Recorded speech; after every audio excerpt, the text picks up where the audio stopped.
Hey everybody, it's Redneck Renegade. Sorry about my hand in front of the camera there, the lens. We're out here in the woods today. This is my brother Johnny, the X-Man. It was his birthday yesterday.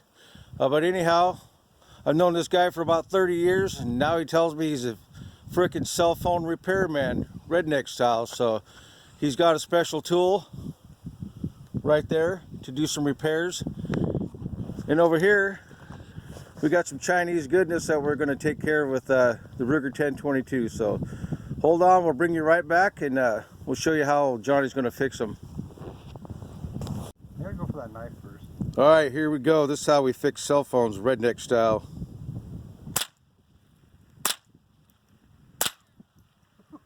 I heard that one. Hit that fucker.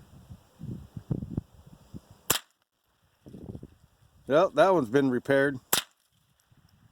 That one too.